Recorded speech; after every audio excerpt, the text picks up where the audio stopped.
MTV news Kannada ವಾಹಿನಿಗೆ ಸ್ವಾಗತ. ಯಾದಗಿರಿ ತಾಲೂಕಿನ ಹೆಡಗಿ ಮದ್ರ ಗ್ರಾಮದಲ್ಲಿ ಎಐಕೆಕೆಎಂಎಸ್ನ ರಾಜ್ಯ ಕಾರ್ಯದರ್ಶಿಗಳು ಆದ ಬಿ ಭಗವಾನ್ ರೆಡ್ಡಿ ಹಾಗೂ ಇನ್ನಿತರ ನಾಯಕರನ್ನ ಬಂಧಿಸಿರುವುದನ್ನು ಖಂಡಿಸಿ ಪ್ರತಿಭಟನೆ ಹಮ್ಮಿಕೊಳ್ಳಲಾಗಿತ್ತು. ಪ್ರತಿಭಟನೆಯನ್ನು ಉದ್ದೇಶಿಸಿ ಎಐಕೆಕೆಎಂಎಸ್ನ ಯಾದಗಿರಿ ಜಿಲ್ಲಾ ಉಪಾಧ್ಯಕ್ಷರು ಆದ ಜಮಾಲ್ ಸಾಬ್ ರವರು ಮಾತನಾಡಿ, ಸರ್ಕಾರಿ ಆಸ್ಪತ್ರೆಯನ್ನ ಖಾಸಗೀಕರಣಗೊಳಿಸಬಾರದು ಅಂತ ಬಿಜಾಪುರ ಸರ್ಕಾರಿ ಆಸ್ಪತ್ರೆಗಾಗಿ ಹೋರಾಟ ಸಮಿತಿ 100 ದಿನಗಳಿಂದ ಧರಣಿ ಹಮ್ಮಿಕೊಂಡು ಹೋರಾಟ ನಡೆಸುತ್ತಾ ಬಂದಿರುವುದು ನಮಗೆ ತಿಳಿದ ವಿಷಯವೇ. ನಿನ್ನೆ ಹೋರಾಟ ಸಮಿತಿ ಹಾಗೂ ಕೋರ್ ಕಮಿಟಿಯ ಪ್ರಮುಖ ಸದಸ್ಯರು ಆದ ಹಾಗೂ ಎಐಕೆಕೆಎಂಎಸ್ನ ರಾಜ್ಯ ಕಾರ್ಯದರ್ಶಿಗಳು ಹಾಗೂ ಅಖಿಲ ಭಾರತ ಸೆಕ್ರೆಟೇರಿಯೇಟ್ ಸದಸ್ಯರು ಆದ ಮತ್ತು ಕರ್ನಾಟಕ ಎಸ್ಕೆಎಂ ನಾಯಕರಲ್ಲಿ ಒಬ್ಬರಾದ ಕಾಮ್ರೇಡ್ ಬಿ ಭಗವಾನ್ ರೆಡ್ಡಿ ಹಾಗೂ ಇನ್ನಿತರ ಹೋರಾಟಗಾರರನ್ನ ಬಂಧಿಸಿ ಅವರ ಮೇಲೆ 307 ಹಾಗೂ ಇನ್ನಿತರ ಕಲಂ ಅಡಿಯಲ್ಲಿ ಸುಳ್ಳು ಕೇಸ್ ದಾಖಲಿಸಿದ್ದಾರೆ. ಇದನ್ನು ನಾವು ಉಗ್ರವಾಗಿ ಖಂಡಿಸುತ್ತೀವಿ. ಪ್ರಜಾಪ್ರಭುತ್ವದಲ್ಲಿ ಅನ್ಯಾಯದ ವಿರುದ್ಧ ಹೋರಾಟ ಮಾಡುವ ಹಕ್ಕು ಎಲ್ಲರಿಗೂ ಇದೆ.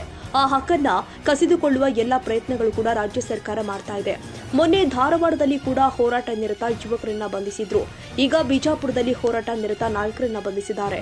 ನೀವು ಎಷ್ಟೇ ಪ್ರಯತ್ನ ಪಟ್ಟರೂ ಕೂಡ ಹೋರಾಟ ನಿಲ್ಲಿಸಲಿಕ್ಕೆ ಸಾಧ್ಯವಿಲ್ಲ. ಬಿಜಾಪುರದಲ್ಲಿ ಮೆಡಿಕಲ್ ಕಾಲೇಜು ಆಗೋ ತನಕ ಹೋರಾಟ ಮುಂದುವರಿಯುತ್ತೆ. ಪೊಲೀಸರು ಕೂಡ ಪ್ರತಿಯೊಂದು ಸಲ ಅವರ ಆದೇಶಗಳಿಗೆ ಒಪ್ಪಬಾರದು ಅಂತ ನ್ಯಾಯಯುತ ಬೇಡಿಕೆಗಳಿಗೆ ಹೋರಾಟ ಮಾಡ್ತಿದ್ದಾರೆ. ನಾವು ಅವರನ್ನ ಬಂಧಿಸುವುದಿಲ್ಲ ಅಂತ ಹೇಳಬೇಕು. ಒಮ್ಮೆಯಾದ್ರೂ ಕೂಡ ಅವರು ಆದೇಶ ನಿರಾಕರಿಸಬೇಕು ಅಂತ ಈ ಸಂದರ್ಭದಲ್ಲಿ ಪೊಲೀಸ್ ಅಧಿಕಾರಿಗಳಿಗೆ ನಾನು ಮನವಿ ಮಾಡಿಕೊಳ್ತೀನಿ ಎಂದಿದ್ದಾರೆ. ಮುಂದುವರೆದು ಮಾತನಾಡಿ, ಬಂಧಿತರನ್ನ ಕೂಡಲೇ ಯಾವುದೇ ಷರತ್ತು ಇಲ್ಲದೆ ಬಿಡುಗಡೆ ಮಾಡಬೇಕು ಮತ್ತು ಅವರ ಮೇಲಿರುವ ಎಲ್ಲ ಸುಳ್ಳು ಮೊಕದ್ದಮೆಗಳನ್ನ ಹಿಂತೆಗೆದುಕೊಳ್ಳಬೇಕು ಅಂತ ಒತ್ತಾಯ ಮಾಡಿದ್ರು. ಇದು ಇಡೀ ಕರ್ನಾಟಕದಾದ್ಯಂತ ಪ್ರತಿಭಟನೆ ಹಮ್ಮಿಕೊಳ್ಳಲಾಗಿದೆ. ಯಾಕಂತ ಹೇಳಿದ್ರೆ ನಮ್ಮ ಎಐಕೆಕೆಎಂಎಸ್ನ ರಾಜ್ಯ ಕಾರ್ಯದರ್ಶಿ ಆಗಿರ್ತಕ್ಕಂಥ ಕಾಮ್ರೇಡ್ ಬಿ ಭಗವಾನ್ ರೆಡ್ಡಿ ಅವರನ್ನು ಬಿಜಾಪುರದಲ್ಲಿ ಬಂಧಿಸಲಾಗಿದೆ.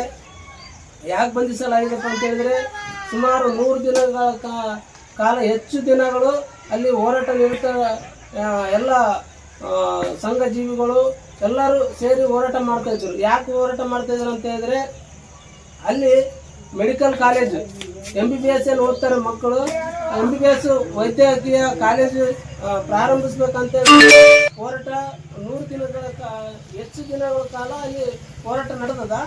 ಅಂಥ ಸಮಯದಲ್ಲಿ ಪೊಲೀಸರು ಬಂದು ಏಕಾಏಕಿ ಬಂದು ಅವರಿಗೆ ಬಂಧಿಸಿದ್ದಾರೆ. ಅದಕ್ಕಾಗಿ ಅವರಿಗೆ ಬಿಡುಗಡೆಗೊಳಿಸ್ಬೇಕಂತೇಳಿ ಇಂದು ಕರ್ನಾಟಕದಾದ್ಯಂತ ನಮ್ಮ ಎಐಕೆಕೆಎಂಎಸ್ ಸಂಘಟನೆ ವತಿಯಿಂದ ಹೋರಾಟವನ್ನು ಹಮ್ಮಿಕೊಂಡಿದ್ದೀವಿ. ಅವರಿಗೆ ಬೇಷರತ್ತಾಗಿ ಯಾವುದೇ ಮೊಕದ್ದಮೆ ಹಾಕಲಾರ್ದೇ ಬಿಡುಗಡೆಗೊಳಿಸಬೇಕು. ಅವರು ಇನ್ನಿತರ ನಾಯಕರು ಏನಿದ್ದಾರೆ ಅವರು ಕೂಡ ಬೇಷರತ್ತಾಗಿ ಬಿಡುಗಡೆಗೊಳಿಸ್ಬೇಕಂತೇಳಿ ನಮ್ಮ ಯಾದಗಿರಿ ಜಿಲ್ಲೆ ಹೆಡಗಿಮದ್ರ ಗ್ರಾಮದಿಂದ ನಾವು ಆಗ್ರಹಿಸ್ತಾ ಇದ್ದೀವಿ.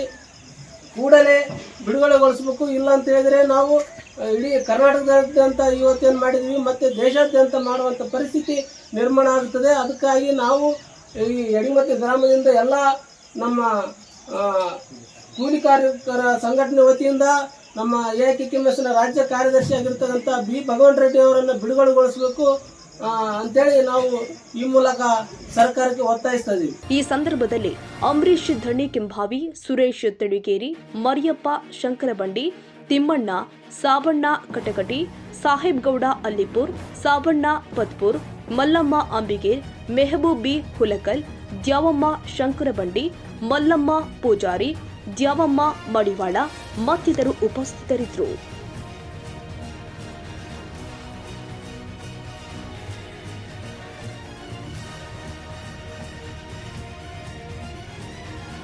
ತಾಜಾ ಸುದ್ದಿಗಾಗಿ ಎಂಟಿವಿ ನ್ಯೂಸ್ 24x7ಗೆ ಸಬ್ಸ್ಕ್ರೈಬ್ ಮಾಡಿ ಮತ್ತು ಬೆಲ್ ಐಕಾನ್ ಅನ್ನು ಒತ್ತಿ. ತಪ್ಪದೇ ಲಿಂಕ್ ಶೇರ್ ಮಾಡಿ.